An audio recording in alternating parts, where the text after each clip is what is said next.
1 year ago, this man was locked up.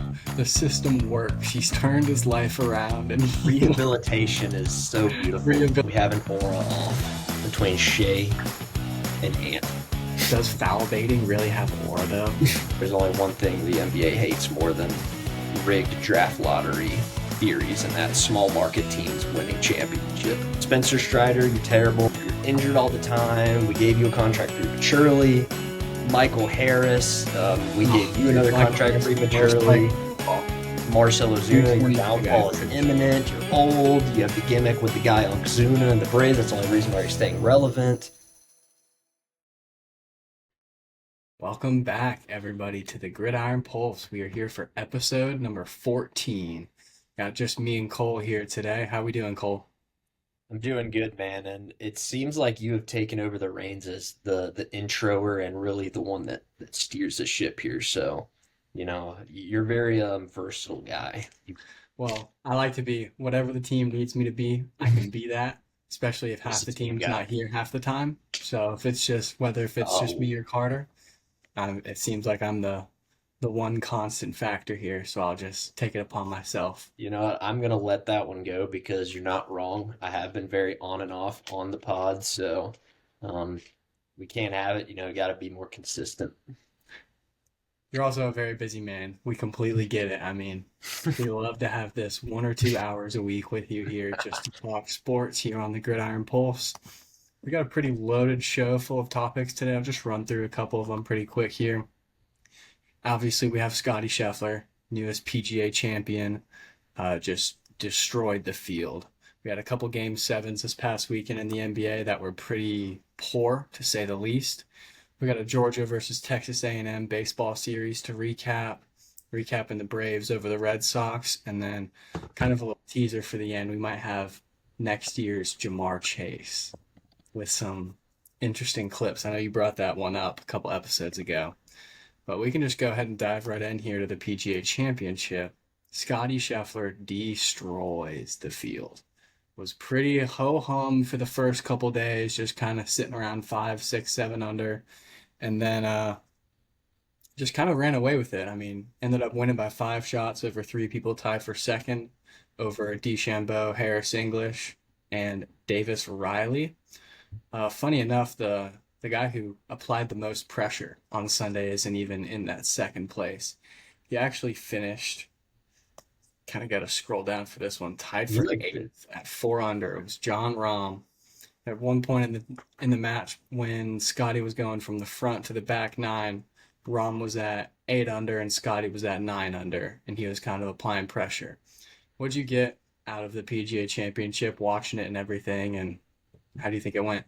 I think for me, the biggest thing I learned is that I'm just not gonna put very much like into the first 2 days because first 2 days of a golf tournament, you're like, oh, who's first? Who's this? Who's that? It's like, who's this Vegas guy? Who are like all these bums that are on the top of the source? You're like, who's Smalley? Like, what the heck are these guys?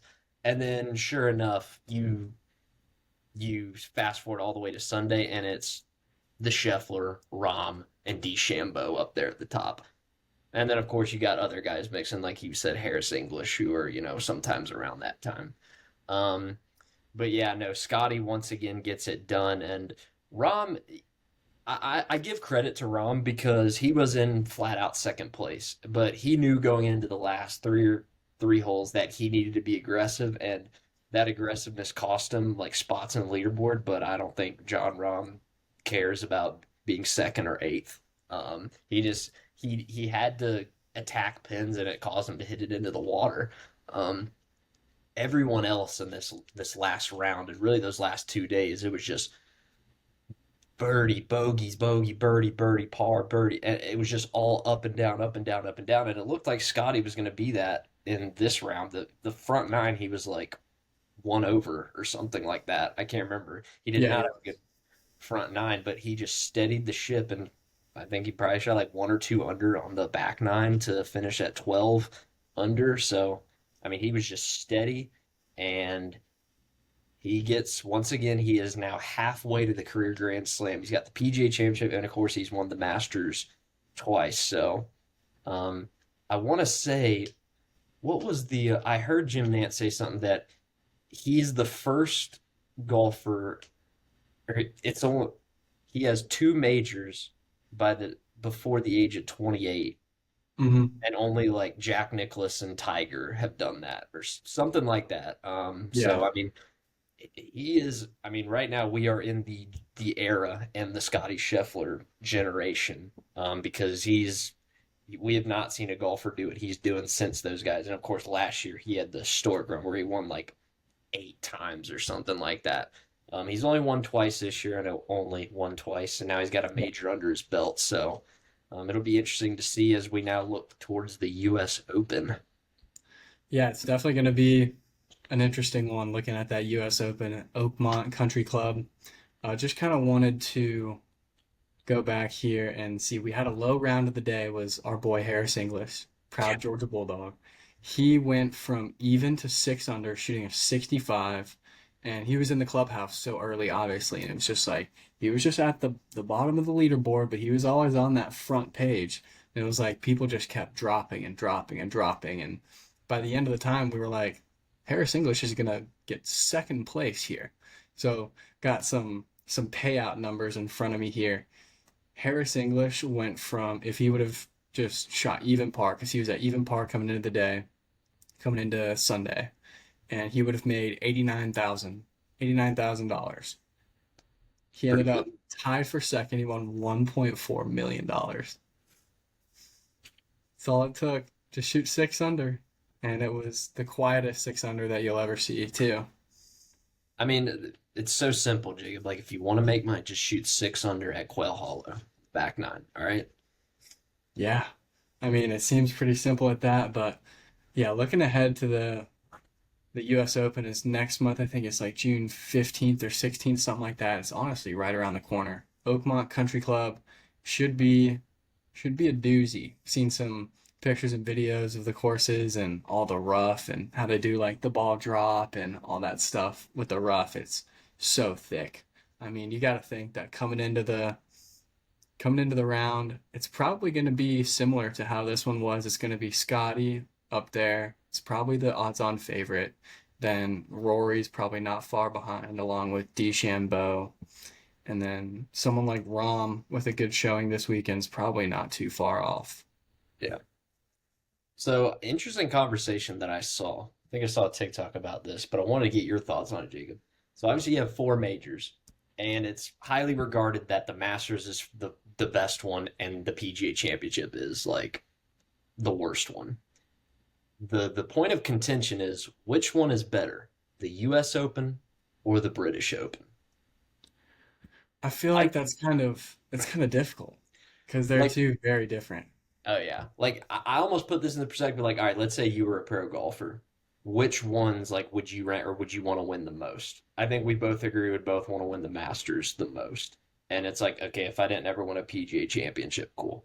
And it's just, dude, I don't know. They both have their own thing about them. Like the British Open has the most history and it's like it's just amazing like where golf was born on like that European side.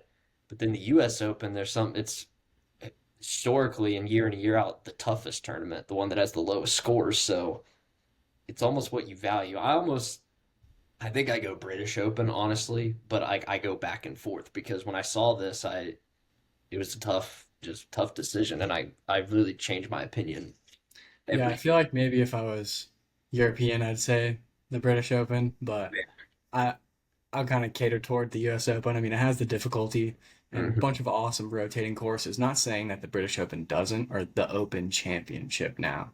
Can't say the British Open, but the Open Championship has Yeah, has some great courses as well. But I just like the kind of like the whole qualifying style for the US Open. It's like they make it the most difficult tournament, the most difficult conditions. You have the most golfers in the field, and like pretty much anyone can qualify for it. I think that's pretty cool. So you're definitely going to have some random names, and usually a couple random names do pretty well. yeah. I also saw someone make a good point. They said the Masters is the most prestigious, the U.S. Open is the hardest, the Open has the most history, and the PGA Championship is a golf tournament. I mean, especially this year with it being at Quail Hollow. I know it looks awesome on TV. I know it's relatively difficult and a very long course and all that jazz.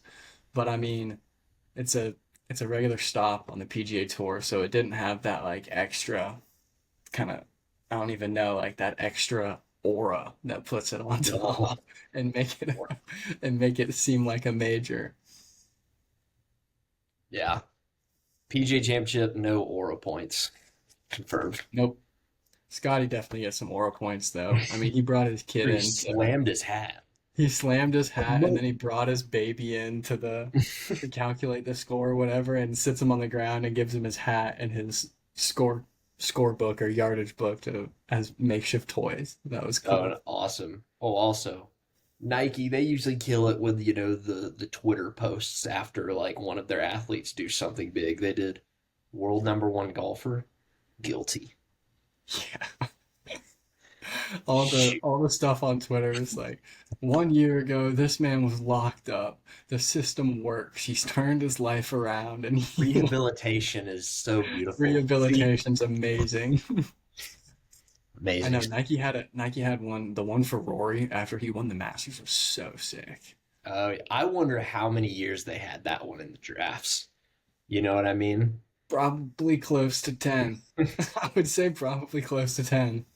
I hope one day it's revealed where like that was the one that they made for like the year that he blew it at the Masters, whatever year that was. Yeah. I don't know which one, but I don't yeah, remember either. A long time ago. I know we got a yeah, guy for that, but he unfortunately doesn't look yeah, on the podcast. yeah. All right, let's move on here. We got some basketball that we missed out on, but honestly, did we really miss out on anything? I Well, I mean, I'm a I don't ball think so. lover, and I was switching back and forth between the PGA Championship and the Thunder Nuggets game. So, I mean, I saw Yeah, at least. I don't know about you. I checked the score a couple times. It got ugly pretty early. I was like, you know what? I don't really care. So, I Yeah. mean, the final score was 125 to 93. That was OKC over Denver, and that puts them tees them up to play our Minnesota Timberwolves conference finals. I think that's going to be a great series. We have an aura off between Shea and Ant. Does foul baiting really have aura though? I don't think so. I mean, it's more so like the gimmick that he does, Oh with yeah, like the players behind him, and they're like, oh, like they're in what's it called, their interviews, and he'll be the MVP. So I mean, yeah, he definitely will be the MVP. Everyone was saying that whoever wins the game seven is going to be the MVP, Jokic or SGA. yeah. And you know who couldn't care less? Jokic. He's just happy to get that PTO in, you know what I mean? And Yeah, it was just crazy once again. I looked at the box score at this game, and it seemed like it as I was watching it, but Jokic only took like 11 shots, maybe 12. And I mean, it's crazy to think because like he almost had a triple double. I mean, he's that's just 5 for 9. yeah, nine. He took 9 shots and he had 20 points and triple double. So that seemed to be obviously the Thunder's strategy, especially with Jamal Murray being off. I guess if he caught the ball, like they're double teaming him, they're kicking it out to Christian Brown and Yeah, Jamal he's going to Murray. miss three. Yeah, exactly. He's two And for nine. He took the second most shots. He was 7 for 14. Jamal Murray was 6 of 16. It's kind of a pretty poor all around performance from the old Denver Nuggets. yeah, it was yeah, I don't know what the word is. I don't want to say like they looked flat, but it was clear which team like wanted it more, and I know that's cheesy to say, but like just watching the game you could tell, and I mean it showed up on the scoreboard.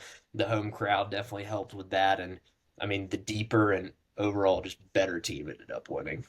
Yeah. Then we had game six. New York blew out the Celtics without Tatum, obviously.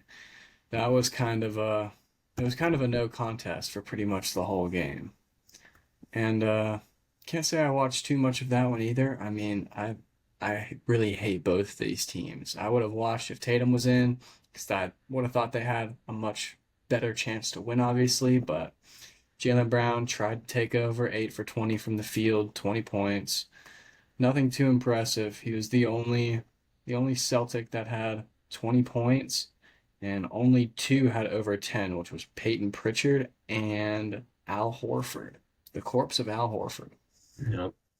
Yeah, I'll admit I did not watch a single second of this game. I'll just go ahead and admit that. But I mean, there's not much you're gonna do if you're the Celtics when A, you're missing your best player, and B, four out of the five starting five on New York go for 20 plus. And the Uh, other one has a triple double. yeah, exactly. So I mean, it just is what it is with the Celtics, and I gotta say, Jalen Brown might be in the best position in the NBA because this dude has like a I don't he has like one of the highest contracts in the NBA, and he's never gonna get criticism because it's all just Jason Tatum's fault whenever something bad goes bad. So, and he's got a Finals MVP, so he's like already like established. So, and like you're not gonna hear anybody say anything about Jalen Brown being the reason this game. But if it was Tatum on the other end, you better know that this man could be getting all kind of slander. So Yes, he would. I'm honestly here for it. Any type of Celtic slander is just hilarious because I hate just about everything affiliated with the city of Boston for whatever reason that may be. I But let's wonder go ahead what and what? I wonder what it could be. I I don't know. We can go ahead and take a look at these conference final matchups, though. One thing I did want to point out before we kind of get into it, isn't it kind of weird that the Western Conference Final starts before the Eastern Conference Finals? When in the Eastern Conference Finals, both teams have been done for a much longer time. Like the Knicks are getting 6 days of rest after game six, and then the Pacers have been done for a while. And then the Thunder only get 2 days of rest and they play tomorrow as opposed to Wednesday. I just think that's kind of weird. Yeah, I guess that's just a thing where these were, but I mean, I know that they change the schedule like all the time depending on game Yeah. matchups. So I wonder if it's like a thing where this was just always going to be like, hey, game one of the Western Conference Finals is going to be on this date at this time, like no matter what the other series does. Um, yeah, so I mean, I think this favors the Timberwolves. You know, well, again, the Yeah. Thunder beat the Nuggets so bad, so it's not even like you can say, oh, it was an emotional. Like if this game went to overtime, it was like, oh, game seven, you know, that the classic coming off an emotional game. But I wonder yeah, how many minutes their starters played yesterday. Let's see. If they played, I mean, like the whole game, that's definitely some wear and tear. Yeah. SGA played 36 minutes. That was the most on their team. Holmgren 28, Jalen Williams 32. Nobody else played more than 17 minutes. So they also, dude, the Thunder are so deep. I'm just hmm scrolling down here. They played 15 players on Sunday. yeah. That's And then wild.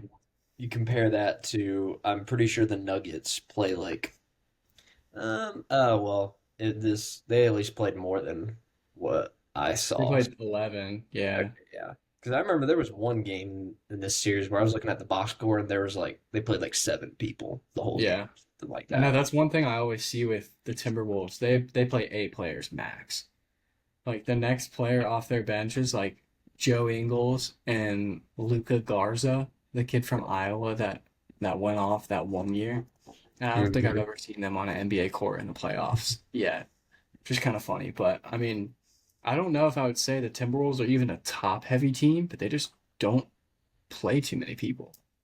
Yeah, and I think that could eventually be the difference. I mean, every team shrinks their rotation in the playoffs, but I just it's going to be tough with A, it being a home court advantage, and then B, them having just the much deeper team and like deeper rotation. Obviously, you know we're all rooting for the Timberwolves here, but yeah, I wonder if that's going to eventually come back to bite them because it only takes like one injury, and then it's like they're literally playing six people or seven people, you know, Yep. which I'm sure like they'd go deeper in the bench, but still like you know a Yeah, lot less room for error. I agree with that. Speaking of home court advantage, you got OKC as a 7.5 point favorite in game one on Tuesday. Give me Minnesota. Give me the points. Yeah. That would be Yeah. honestly huge for them if they could take game one. Yeah. I guess the one thing they can hang their hat on is, I mean, Minnesota, they were in this position last year, and the Thunder, I don't know. Like the Thunder, like this is of course their best year in a while. And they were like a decent team throughout the years, but I think that's one thing you can hang your hat on is like once again, everyone knows the infamous OKC's average roster is 24 and a half. You know, and you would think that that would come into effect at some point. Um, but we'll see. Yeah, maybe rooting for them Timberwolves all day. Yeah, I agree with you. Let's go ahead and make a prediction on this one, the whole series. Oh, put me Yeah, on. I know this is gonna be tough. So OKC, home team advantage. This is big time rest versus rust, the theory. Mm-hmm. I know you probably know who I'm gonna take, but I'm gonna take rest. Rest over rust. So I'm gonna say Timberwolves, but I think it's probably gonna take 7 games. So I'm gonna say Timberwolves in 7. Ant-Man going to the finals. Yeah. Um, I'm going through this series in my head. Like I know the Thunder will at least take one of these games in their home court, so I think it'll be 1-1 going back to Minnesota, which of course that would be a win. Um, I'm a one up you. I'm gonna say Timberwolves in 6. Nice. I wanted to say Timberwolves in 6, but just can't discount how good OKC has been all Yeah, I year. know. Best record in the league. Like you said, youngest team. You'd think that would help in long series like they've played. I mean, I know they swept Memphis in the first round. That doesn't count.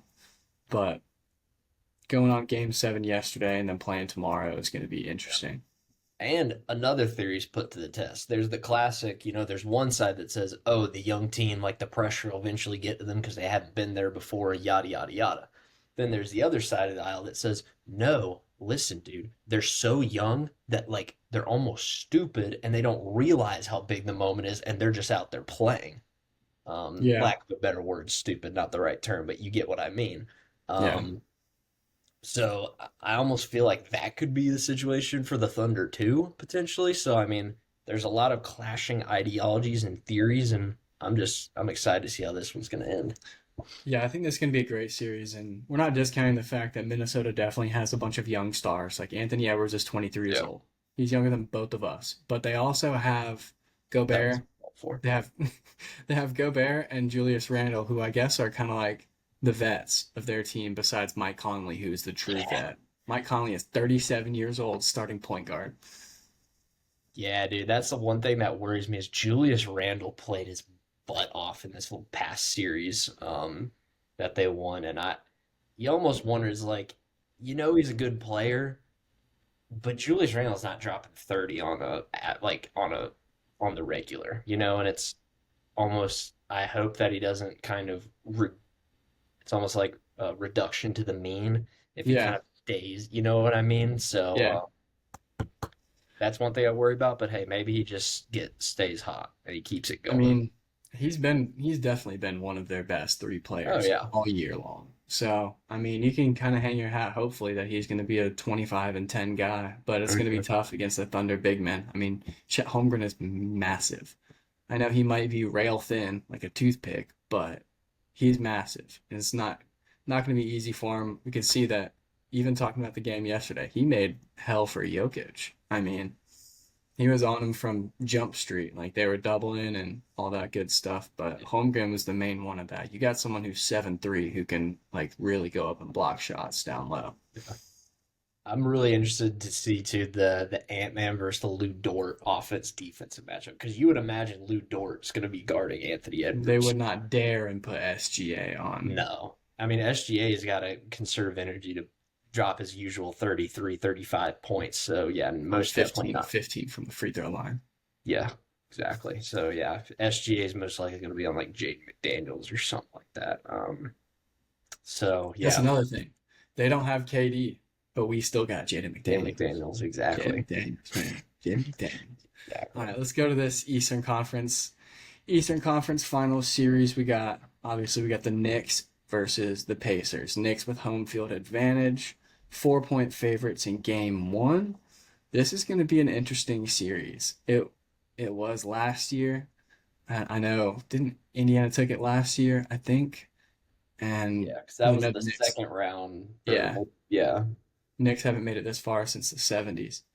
But but I think I've I've grown accustomed to liking the Indiana Pacers. I mean, I like what they do on offense. They got a lot of pieces. They're a very deep team, like what we were just talking about. I just don't know if I could trust or actively pull for the Knicks. I yeah. mean, Halliburton's a little he's weird, but he goes on Pat McAfee all the time and he's great. Just seems like man of the people. He's he's an interesting player too for sure. He's a big point guard, pass first guard for sure, but he can go out there and get you 30 like we saw in the closeout game. Yeah, obviously, yeah. I'm definitely gonna be rooting for the Pacers to do this, but um, I'm just gonna go ahead and give my prediction. I think it's similar as the Timberwolves. I think the Knicks take this one, um, and honestly, I think it's in like five or six. It's one of those two. I would probably lean more on the six than the five, but I don't know. I just it's almost like the Pacers are once again on this magic carpet ride where like they're not really supposed to be here. Um, Yeah. and I think eventually it's going to catch up to them. And I mean, Halliburton, he's a great player, but he is bound to just have a stretch of just not great games, and which he honestly has kind of ever since he hit like the couple game winning shots against uh, the the past series wherever those teams were. But Cavs. Yeah, yeah, that next game he had like 4 points. yeah. So I'm going with the Knicks, and I mean, I just want to see Ant-Man in the NBA Finals in Madison Square Garden. Feed me that. Yeah, that would be awesome. I think that would be my most desired matchup for the Timberwolves, if I wanted to put it that way. I do still think the Pacers are going to win this Knicks Pacers series, but I think it's in seven. If they're going to win, they're going to have to stretch it for sure. And Halliburton's going to have to be the guy that he was for 4 out of those 5 games versus the Cavs. Because, like we said, he did have that. He had like 4 or 6 points after he hit a couple of those game winners, but in crunch time when it's been close, he has been almost exactly like Jalen Brunson, but a very different type of player. I mean, Jalen Brunson's like pretty small, just a really good shot creator, very fast. And Tyrese is just more of like a big, fluid guard, but he's got an ugly jump shot, but it works. Mm-hmm. Understand how people do that.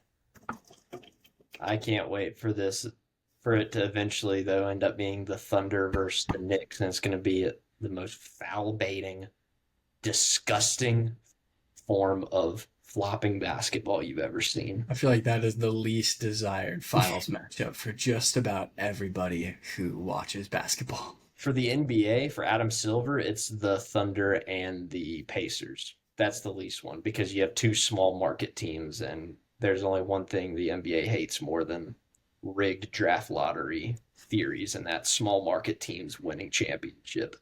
There are two small market teams playing in the finals because at least with Cleveland they had LeBron at least, but they don't have that anymore. Yeah. Yeah, I agree with that. That would be, yeah, some of these matchups would be awful. Like, I wouldn't even want to watch it. I Knicks, know. yeah, Knicks versus Thunder would be terrible. I would not want to watch that. And Thunder versus Pacers would just be, I don't know, it's kind of just mid finals matchup of the year. It's got to be Ant-Man. Gotta have it. We Yep. gotta have it, brother. Bring your aura with you to the line. So much more. Too much aura.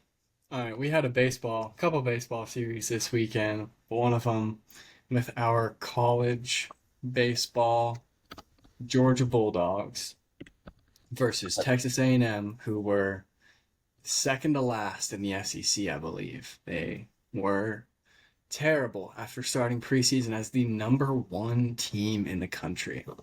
So Georgia baseball took 2 out of 3 in a weekend series versus A&M.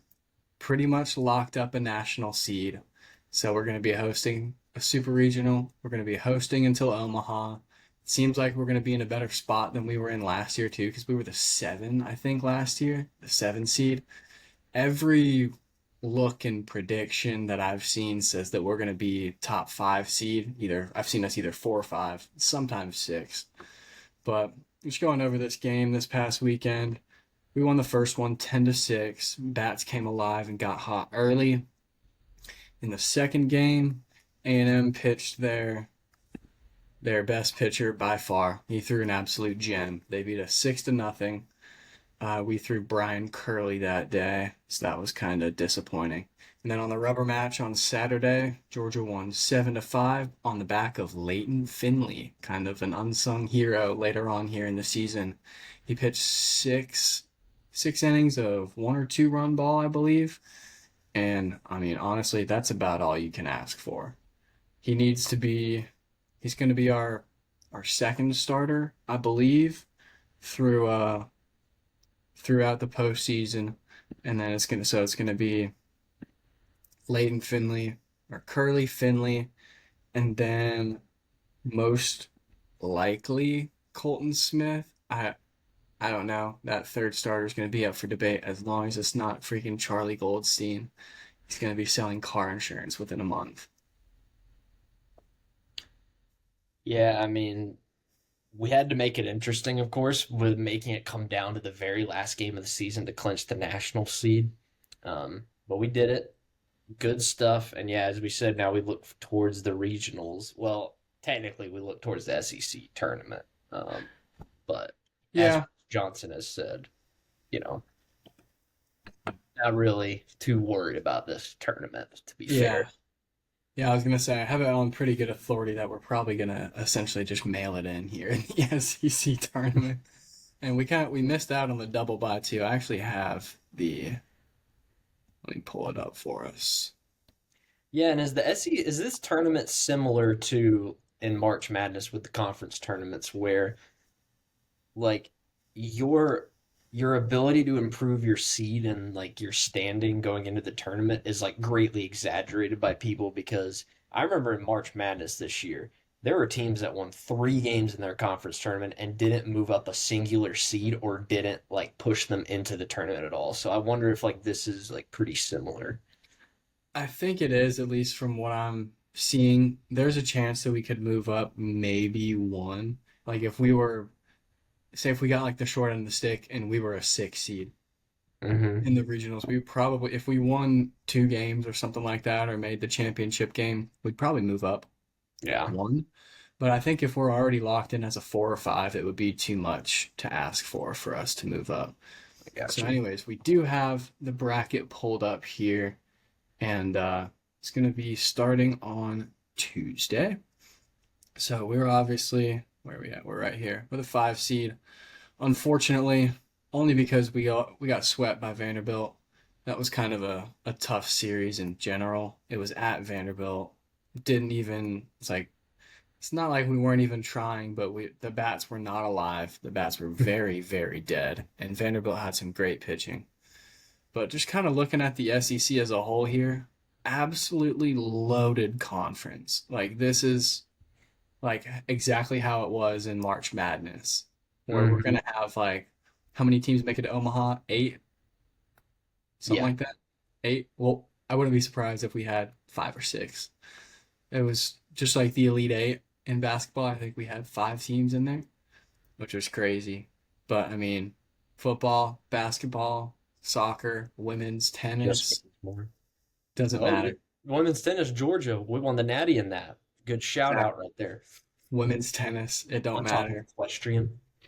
SEC, I mean, dude, the softball dogs too, took down Duke in their regional, made the super regionals after being unranked for the entire series, the entire season. But yeah, this is going to be an interesting road. So we're going to have the winner of Oklahoma, Kentucky, and that'll be on Wednesday. Hmm. If I were to guess, we're probably going to pitch a freshman, and I wouldn't be surprised at all if we lost this first game. But if we're going to win one, it would be this one. We beat Oklahoma and Kentucky in both of our regular season series against them. We're going to be playing them. These are all neutral sites games in Hoover, Alabama, which I feel like is the most random place to have a conference tournament. Like, why is it in Hoover? Your guess is as good as mine. The Like at SEC least headquarters is in Birmingham. You'd think it would at least be there. yeah. I think Hoover's a pretty nice area though. I've been told that Hoover is essentially the Alpharetta of Alabama. Oh, really? Yes. Huh. Well, maybe it won't be too bad. But it seems like, for all intents and purposes, for Wes Johnson and the boys, they're going to hop on a bus to Hoover, and they're going to hop on a bus and come right back home after the first game. So are these all single elimination? Yes, I believe Okay. so. This is a new format that they're doing this year. Yeah, I mean, this looks exactly like the format of the basketball tournament Mm-hmm. with the double buys for the top four seeds. Oh, yeah, that's right. Yeah, it looks exactly like the SEC basketball tournament. I mean, you got to imagine it's going to be either LSU, Arkansas, or Texas that takes the whole thing. Not saying Vandy can't, especially they'll probably make it to this game against Texas because Okay. saying that we mail it in and they end up getting to play Kentucky or Oklahoma, that seems pretty ideal for them. But the thing about this conference, though, dude, is like, yes, you have those top four seeds, but who's to say a Kentucky doesn't just go on a run, or Right. even a Mississippi State, or who's the 9 seed up there? Bama, Bama, very like good team. there are several teams in here, like 13 deep. Now, of course, we know Missouri's not going to do anything. Yeah, Tennessee here too is Tennessee arguably the could, most talented team in the country. it's this is harder for me to predict than the basketball one because at least with Yeah. the basketball one, it was either going to be Auburn or Florida, more than likely, in hindsight. But with this, it's like I could see 5 to 6 different teams winning You this. could also see any one of these top four seeds essentially doing the same thing that we're gonna do, and Yeah. just pitch freshmen, get guys rest, prioritize rest over potentially having rust, and then I yeah, it's gonna be fun. assume this is like basketball where if you win, you get an automatic qualifier. Is that the same Yes, thing? Yeah. yes, All I right. believe so. The Not Missouri, let's get it. Missouri, Missouri going in. Hey, they beat Texas A&M. Yeah. That's pretty much all they got. At least they can hang their hat on that. They didn't go winless in the SEC. They beat the Shout preseason #1 team in the series. shout Like, out. I mean, who would have thought? Not me for sure. But yeah, like we said, it seems like Georgia's got one of those 5 to 7, 4 to 6, 5 to 7 national seeds locked up to a lot of speculation what the other ones look like. But that's what we're looking for. Got anything else on the Diamond Dogs? Nope. Nope. Hey, I mean, this is just classic. I'm gonna be watching. I'm gonna be tuning in, and if we win, cool.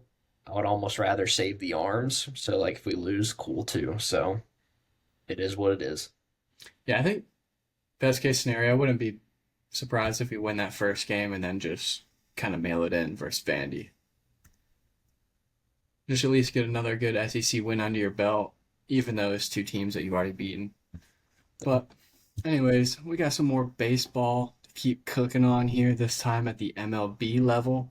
Got a lot of Braves news this weekend. Lots and lots of Braves news to go over. So, most importantly, took 2 out of 3 over the Red Sox. Should have taken 3 out of 3, but I'm convinced Brian Snicker was asleep on the bench and he does not know how to manage a bullpen for the sake of his life. Because in high leverage situations, we threw Aaron Bummer and Rafael Montero, I think is his name. I know he's Montero. What's his first name? It was like the most high leverage situations in the game, and we threw Rafael Montero, Aniel De Los Santos, and Aaron Bummer. Aaron Bummer gave up. He got 1 out, gave up 2 hits, 2 runs, 2 earned. De Los Santos came in and got 2 outs and kind of shut the door on them. And then Montero got 2 outs, gave up 2 hits, 2 runs, 2 earned runs. We were up 6-2 on the Celtic, or not the Celtics, the Red Sox. We were up 6-2 on the Red Sox going into the eighth inning, and we lost. That was on Saturday. That was game 2 of the series. I unfortunately had the displeasure of watching that game. It was terrible. I'm not gonna lie to you. In the bottom of the ninth inning, I turned it off because I knew we were gonna lose, and just wait for the notification to come up. Final 6-7. Red Sox hit. I think it was Rafael Devers hit a walk-off home run. It was tough for sure. Yesterday we came back. Bats are still alive. That's the one good thing we can hang our hats on in this series. We scored a lot of runs. Yesterday we won 10-4 off of 15 hits, 16 hits, and a couple more home runs from Matt Olson and Marcelo Zuna.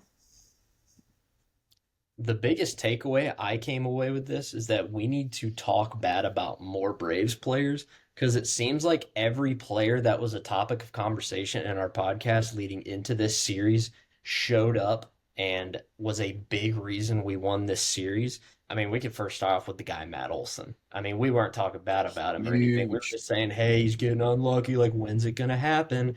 He gets like 7 hits in the series, homers in 2 out of the 3 games. Um, Ozzy showed up here and there. He got multiple hits in a game, and he had at least 1 hit in every game. And then Verdugo, he went 3 for 5 in the rubber match yesterday. He got another hit in, I think it was game 2. He didn't play in one of the games, but overall, big time series win. We're now back above 500. And yeah, I we're going into now a series against the Nationals. Hopefully the bats can stay hot Gotta and stay hot. gotta stay hot. So yeah, everything that we've wanted to see happened except for a sweep. That would have been the most ideal, but never gonna complain about winning a series. Yeah, I agree with that. I'm wearing my Braves are 500 or over hat too, and I'm very happy to be doing so. Happy Braves fan today. Especially going to be even happier tomorrow when Spencer Strider takes the mound against the hmm Nationals. And we get to keep seeing the Gwinnett Stripers Twitter account posting Ronnie highlights of him getting extra base hits, hitting homers, doing his thing. Love seeing that out of the guy. Yeah, speaking of which, when is the time? When do you make the call? Soon. Yeah, I think it's got to be. I think we come home Yeah. Friday against the Padres. I I think at wouldn't be this surprised if that's it.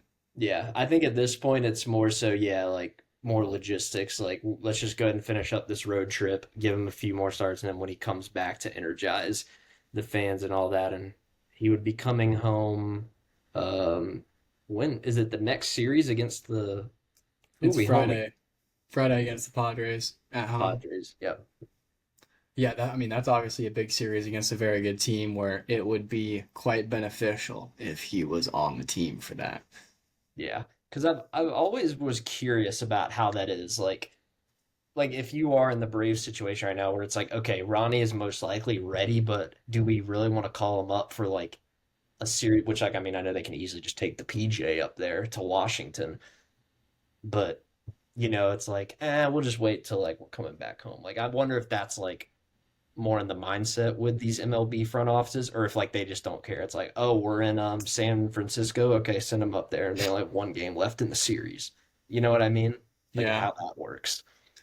I think it's probably just kind of getting him some more rest and also being Yeah. as cost efficient as you can. But especially with Liberty Media, it seems like, oh, our hands are tied. We're so broke. We're not going to spend any money. They're not going to send them on a PJ up to Washington, D.C., even though it probably wouldn't cost them all too much. But we're just with the way that transactions have gone recently for the Braves. It's not likely. I just definitely think he's coming back Friday for the Padres. I really, really hope so. Yeah.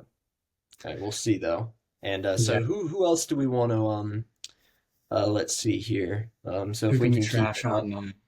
Spencer Strider, you're terrible. Like, I don't even know why you're still on the team. Like, you're injured all the time. We gave you a contract prematurely. Um, Michael Harris, we Oh, gave you dude, another Michael contract Harris, worst player in prematurely. baseball. Worst player What's in up? baseball this year. Yeah, worst player, overrated, one hit wonder. Terrible. Um, Marcell Ozuna, your 222 downfall is average. imminent. You're old. You have the gimmick with the guy on Ozuna and the Braves. That's the only reason why you're staying relevant. Um, Chris Sale, you're washed. You had a lucky series coming home against your home club. Spitzer Schwellenbach, your last name I don't even know how to spell. Like, you're terrible. Overall Austin Braves, Riley, all you want to do is hunt. yeah, exactly. Austin Riley, all you want to do is hunt. You don't even care about baseball. You're all just terrible players, and I don't even know why I'm watching you guys anymore. I don't either, honestly. You hit the nail right on the head on that one. I think other than that, this kind of off topic, especially from the trashing of the players, but the Braves have had the best record in baseball since April 19th. Yeah. They're 18 and 10, so that is exactly 1 month ago today. They're 18 and 10, just finished up. This is our first off day after playing 17 games in a row. So definitely on the come up. Definitely on the come up. I think, yeah, we just need to keep compounding on this. I know we have Nationals, Padres. I don't know who we have after that. My calendar's not I think it's working. Dodgers. Phillies. Phillies, yep. Phillies, and then we've already played the Dodgers a lot, man. Yeah. Yeah, it's so it's Nationals, Padres, Phillies, Red Sox again. Yeah. Red Sox at home this time. I don't know, dude. I like playing in Fenway, that little Bush League ballpark. Our bats liked Yeah. it too. Oh yeah. Oh, by the way, off topic. Well, it's on the topic of baseball, but if you ever think to yourself you're in a bad position in life, just remember the Rockies are in the Dodgers division. Dude, that division's wild. The Dodgers, Padres, and Giants all have at least 28 games. The Diamondbacks are 25 and 22, and the Rockies have 8 total wins. Mm-hmm. 8 total wins. 8. Yes, that is half that last year's White Sox, the worst team in the history of baseball. At May 20th, they had almost double the Rockies wins. I think they had 14 or 15. Yep. So yeah, you can count on both hands. That is going to be the new exercise. So next podcast we come and we do later in this week. Memorize all the wins that the Rockies have because they won't have double digits by the time we do the next recording. That's Okay, the homework assignment. got it. The Braves are one of them, by the way. Yeah, I know. I was just about to say, Chris Sale pitched a gem and we lost 2-0. Like, get me out of here. And it was a day game too. It was terrible, terrible game. All right, last topic we got here to hit on today is kind of one of your topics that you brought up within the last couple of episodes. I want to say you brought up the whole, what is it, rookie mini camp with the whole Jamar Chase can't catch thing. Jamar Chase dropping so many passes all over the place. And you said, who's going to be this year's version of that? And at the time, we had Mason Graham puking everywhere.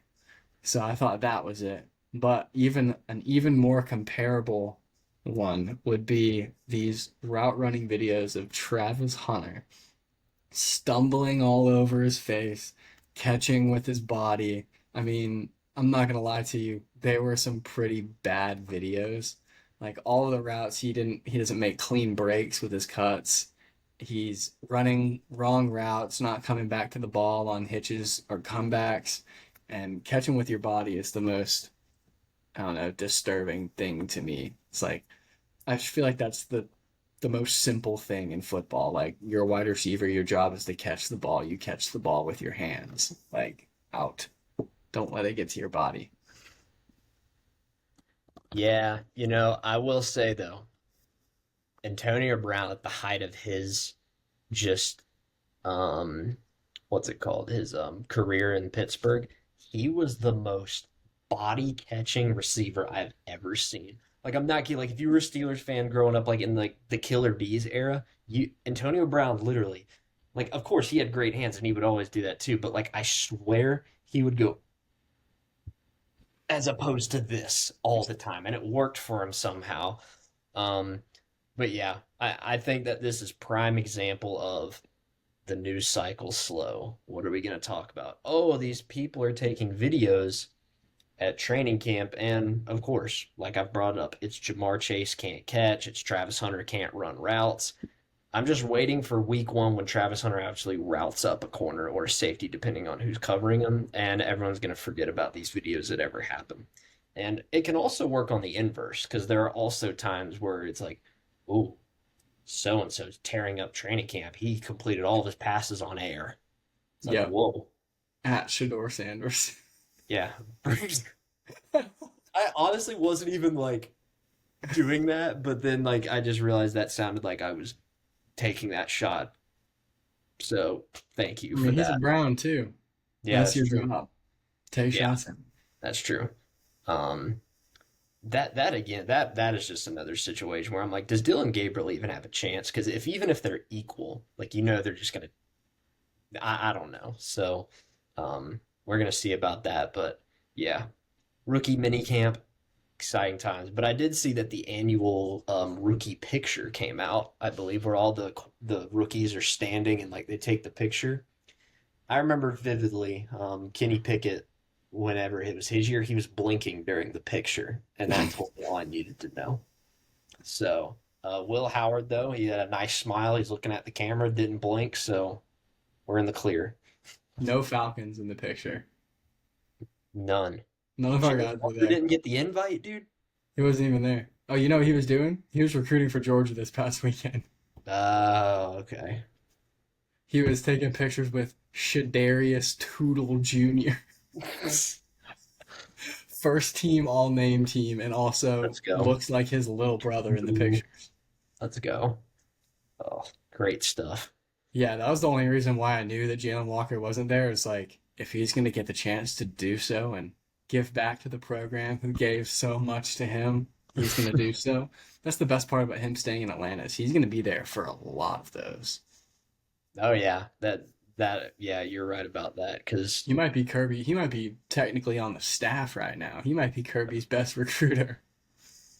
oh, dude, I looked up rookie premiere and then the rookie premiere of 10 years ago just popped up and all this nostalgia is coming to me. Oh, Let's see here. Who do I see here? I see Stephon Diggs, Tyler Lockett, Jamison Crowder. Oh my, David Johnson. Oh, dude. ooh. This 2016 David Johnson. I'm gonna tell my grandkids about him. oh my gosh, dude, I'm telling you. I see Chris Conley in there. Oh, Marcus Mariota. Oh, this was the Mariota Jameis Winston. mm. Man, Melvin Chris Gordon. Conley's still kicking it in the NFL. Oh, dude. All right, I gotta shut this. I just saw Todd Gurley. I'm gonna cry. Can't do it. Oh, What could have man. been? Still third in the NFL in rushing touchdowns since 2020. Mind blowing. I see that stat like once a week. I'm like, all right, we get it. He tore his ACLs, plural, and had arthritis in his Plural. knees badly. He had bad arthritis. But, Oh, which, I mean, it's kind of sucks because he didn't come out of Georgia with too much tread on his tires either. yeah. Yeah, just more so the injuries. Yeah, because he was injured several times at Georgia. So, hey, Todd Gurley, I'll always remember you. That kickoff return for a touchdown against Buffalo in 2013. That's when I knew. Dude, it was the kickoff return against Clemson for me. I was there. That was the game. He had like 296 all-purpose yards and 4 touchdowns. I was Yeah. like, I will be forever indebted to you. Dude, whenever he came back against Kentucky and had that stretching touchdown over the pylon, you remember that? Yep. Oh, Remember when he a came back against robotic Auburn? arm. Yeah. When he came back against Auburn for that night game? Mm-hmm. Yeah, I was at that one too. Sad stuff. Sad stuff. Hey, but Yeah. once again, I always say it. I'm really glad he ended up getting his bag from the Rams because Yep. so many running backs are going to be screwed by that a la James Cook. Somebody going to pay the man. Yeah. Pay the man. I know he comments on every single running back extension or contract or even contract talks. It comes up on my Twitter. I'm like, no, dude, they're probably not gonna pay him. Oh, yeah, dude. I obviously like the Bills too, which sucks. Like, dude, pay my dog. They're like, no, we're just gonna draft another running back in the fifth, Yeah, and he's we're gonna be gonna awesome. pay Ray Davis. Yeah, I mean Ty Johnson. They got they got some good running backs for sure. I think that's going to be it for episode 14 of the Gridiron Pulse. Be sure to like, comment, subscribe, share us on social media, and we'll be back Thursday for another episode. You, Peace. you